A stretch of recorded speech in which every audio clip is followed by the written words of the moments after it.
রয়ের গোয়েন্দা চিফ পরাগ জৈন ঢাকায় আসছিল। মনে হয় কি জানেন, ট্রাম্প আসছে, হ্যাঁ ডোনাল্ড ট্রাম্প আসছে। এমন আলোচনা ভাই, উনি আমার মনে হয় 24 ঘন্টাও থাকে নাই, চলে গেছে। আমার মনে হয় যদি ওনার ইচ্ছাও থাকতো যে ঢাকায় একটু ঘুরা টুরা দেখুন, হাজির বিরিয়ানি খামু, সুলতানের একটু বিরিয়ানি খামু, এরকম একটা ইচ্ছা ছিল হয়তো মনে, কিন্তু যেভাবে চারিদিক থেকে ঝাঁপায়া পড়ছে, হ্যাঁ পুরো মিডিয়া ঝাঁপায়া পড়ছে। কারণ কি জানেন, কন্টেন্ট দরকার, হ্যাঁ কন্টেন্ট দরকার, নতুন নতুন খবর দরকার। এর আগেও তো ওরা আসা যাওয়া করছে, আমরা টের পাইতাম না। এখন কিন্তু আসার সঙ্গে সঙ্গে টের পাইলাম। এয়ারপোর্টে যখন নামছে তখনই নিউজ হয়ে গেছে। আসছে কোথা থেকে? চীন থেকে। এখন একটা চিন্তা করেন, ভারতের গোয়েন্দা চীনে গেছিল, চীনের সাথে ভারতের কি সম্পর্ক আপনারা জানেন। তারপরে ওইখানে গেছে, কেন গেছিল? আবার ওইখান থেকে এখানে কেন আসছিল? কারা আনলো? হোস্ট কারা? এই যে 5 স্টার হোটেলে রাখছে, এর বিল দিছে কে? কেন আসছিল? এটা একটু চিন্তা করলেই বাইর করতে পারবেন। অনেকেই বলতেছে এই মুহূর্তে আমাদের ওই যে রাষ্ট্রপতির নির্বাচন হবে, ওইখানে প্রভাব খাটাইতে আসছে। দূর, ওইখানে প্রভাব খাটাবার জন্য সশরীরে আসতে হয়, এগুলো হলো ভুয়া কথাবার্তা। এখানে আসার পিছনে একটাই কারণ থাকতে পারে, সেটা কি জানেন? ওই যে চীনের সাথে আমাদের যে কিছু চুক্তিপত্র হয়েছে, যে চুক্তিপত্রগুলো এই মুহূর্তে বাক্সের মধ্যে বন্দি তালা দেওয়া আছে, ওপেন হচ্ছে না, কিন্তু আলাপ আলোচনা হয়ে গেছে। হয়তো ওই যে দস্তখত নেওয়া হয় নাই, ওই পর্যায়ে যায় নাই, কিন্তু যাবে। সেটা কি? ওই তিস্তা প্রকল্প, আর কি, আর ওই করিডোর। ওই করিডোরটা হইলো মেন। আরেকটা ছিল কিন্তু আমাদের পদ্মা ব্যারেজ। তিনটা ব্যাপারে আলাপ হয়েছে চীনের সাথে।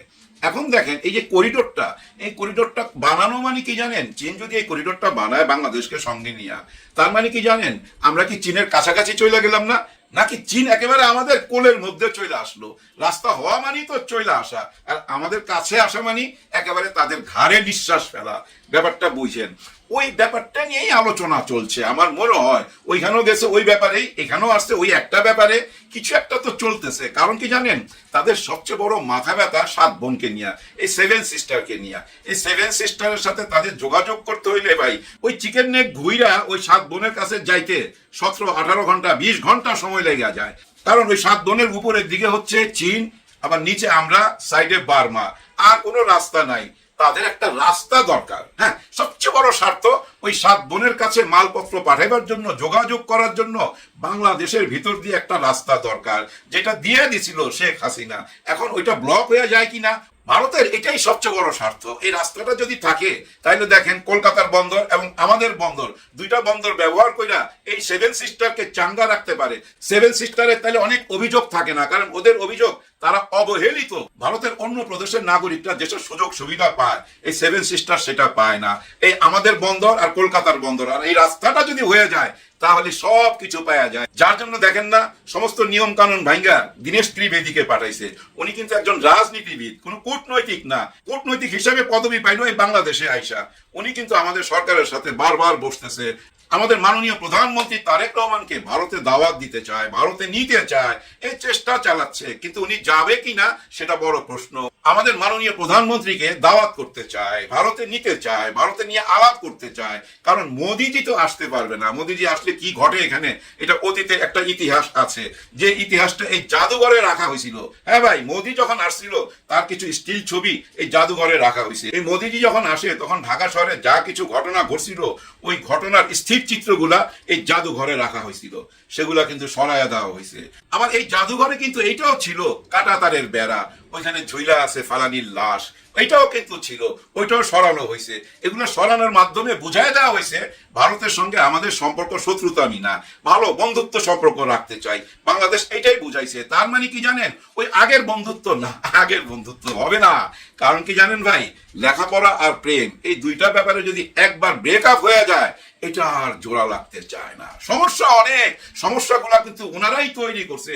একটুখানি ফ্ল্যাশব্যাকে যান, ওনারা কি না করছে, ওনাদের মিডিয়া কি না করছে ডক্টর ইউনূস সরকারের আমলে। আচ্ছা, ডক্টর ইউনূস সরকারের ওই 18 মাস বাদ দিলাম, ওনারা বলছিল নির্বাচিত সরকার আসলে আমরা সুসম্পর্ক গড়ে তুলবো, আমাদের আলাপ আলোচনা চলবে, বন্ধুত্ব চলবে, এরকম একটা কথা বলছে। কিন্তু নির্বাচিত সরকার আসার পর কি শুরু করলো? অমিত শাহ আর শুভেন্দু বাবু দুইজনে মিলা ওই যে পুশিন প্রতিদিনই এরকম ঘটনা ঘটাচ্ছিল। কত বড় অপরাধ চিন্তা করেন, আন্তর্জাতিক আইনের মধ্যে এটা অপরাধ। আপনার দেশের একজন নাগরিককে, যে নাগরিকের ভোট নিছেন আপনি, সেই নাগরিকের এখন ভোটের অধিকার কায়রা আপনি তাকে ঠেলা অন্য দেশে পাঠিয়ে দিতেছেন। তার জায়গা সম্পত্তি, ব্যবসা বাণিজ্য, স্কুলের লেখাপড়া, বাল বাচ্চার ভবিষ্যৎ সব ওইখানে সব কিছু নষ্ট করে দিয়া আপনি কি অমানবিক কাজ করতেছেন, আপনি ঠেলা এই দেশে পাঠিয়ে দিতেছেন। আর বর্ডার কিলিং তো আছে, সেটাও চলতেছিল, থামে নাই। কিন্তু নির্বাচিত সরকার আসার পরও সেটা থামে নাই। আর চাঁদাবাজিও থামে নাই। ওই যে রংপুর আমরা কিনা নিতে চাই, নিলামে উঠে বহু টাকা দিয়া রংপুরকে ওনারা কিনা নিবে। আর যদি আপনি রংপুর না দেন, জবরদস্তি নিয়ে নিবে, দখল করে নিবে, আধা ঘন্টার মধ্যে নিয়ে নিবে। আর ওই ফেনীটাও তারা নিয়ে নিবে, আর ওদিক দিয়ে চিটাগাংটাও তারা নিয়ে নিবে। সবকিছু কাইরা নিয়ে চলে যাবে, কারণ এটা তো তাদেরই ছিল। হ্যাঁ, মনে মনে কিন্তু তাদের একটা প্রদেশ, এটা মনে মনে লেখা রাখছে, কাগজে কলমও আছে ওদের দেশে, খুঁজলে পাবেন। শুভেন্দুর ভিডিওগুলো আপনার আইনা দেখেন, অমিত শাহের কথাগুলো দেখেন, দেখলে আপনি বুঝতে পারবেন পার্শ্ববর্তী দেশের সাথে এরকম ব্যবহার কেউ করতে পারে। সবচেয়ে ভয়াবহ ঘটনা কোথায় ঘটাইছে? জাতিসংঘে। সেটা ভুলে গেলে হবে? আমাদের খলিলুর রহমান দাঁড়াইছিল ওই জাতিসংঘে, এটা আমাদের অহংকার। ডক্টর খলিলুর রহমান সাহেব ওইখানে দাঁড়াইছে। কিন্তু পার্শ্ববর্তী দেশ যারা আমাদেরকে বন্ধু দাবি করে, যারা দাবি করে এই দেশকে স্বাধীন কইরা দিছে, সেই বন্ধু কিন্তু পার্শ্ববর্তী দেশকে ভোটটা দেয় নাই। হ্যাঁ, ভোটটা দেয় নাই। ভোট দিছে কোথায়? 1000 মাইল দূরে সেই সাইপ্রাসের একজন ক্যান্ডিডেট ছিল, তাকে ভোট দিছে। আর দীনেশ ত্রিবেদী এসে বলে একই আকাশ, একই বাতাস, একই নিঃশ্বাস, কিন্তু ভোটটা দেয় নাই। কেমন বন্ধু আপনি বুঝে নেন। শত্রুতামিটা তারাই তৈরি করছে, কিন্তু তারা তো ভাই বাংলাদেশের কারোর সাথে কোনো বন্ধুত্ব করে নাই, বাংলাদেশের সাথেও বন্ধুত্ব করে নাই। তাদের বন্ধুত্বটা ছিল আওয়ামী লীগের সঙ্গে, এইটাই তারা বুঝাই দিছে। এখন তাদের হুশ আসছে, একটু ঢুস খাইছে, হুশ আসছে। কারণ তারেক রহমান সাহেব বলছে আমি যেতে পারি আপনাদের দেশে, হ্যাঁ বেড়াইতে যাইতে পারি, কিন্তু শর্ত আছে। শর্তটা হইল শহীদ হাদির যে পলাতক আসামি 2 জন আছে, এদেরকে দিতে হবে। আর 5ই আগস্টে যে হত্যাকাণ্ড চালায়া আপনার দেশে লুকায় আছে, তার তো বিচারের রায় হয়ে গেছে, তাকে আপনাদের দিতে হবে। যদি এই 2 জনকে দেন, মানে শহীদ হাদির হত্যাকারী এবং শেখ হাসিনা, তাদেরকে যদি দেন, এমনই কথাবার্তা চলতেছে, হয়তো আমার ভুলও হইতে পারে, কিন্তু যেটুক মার্কেটে শুনতেছি ওইটুকুই বলতেছি, তাদেরকে যদি দেন তাহলে আপনাদের সঙ্গে বন্ধুত্ব হবে, আপনাদের দেশে বেড়াইতে যাব, এমনও যাইতে পারে, আগামী মাসও যাইতে পারে, পরের মাসও যাইতে পারে।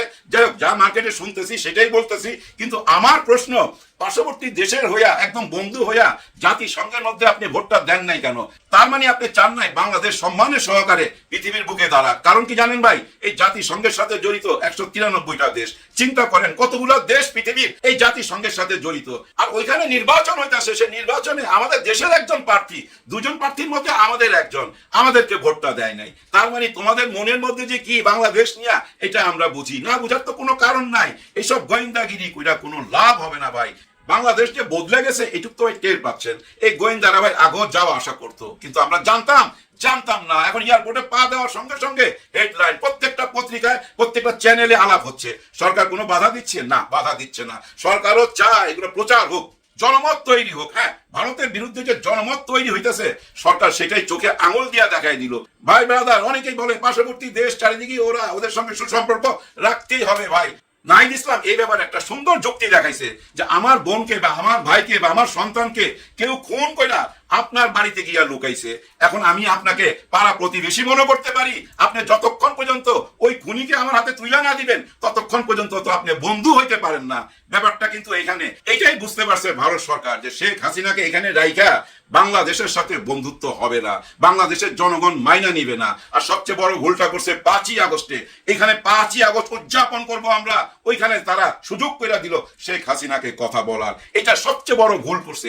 ওই ভুলের মাসুল দেওয়ার জন্যই কিন্তু এই আসা যাওয়া শুরু হয়েছে। ওই যে দেখেন ত্রিবেদী সাহেব এর মধ্যে চলে গেছে কিন্তু দিল্লি, বৈশা গেছে কিন্তু মোদিজির সঙ্গে।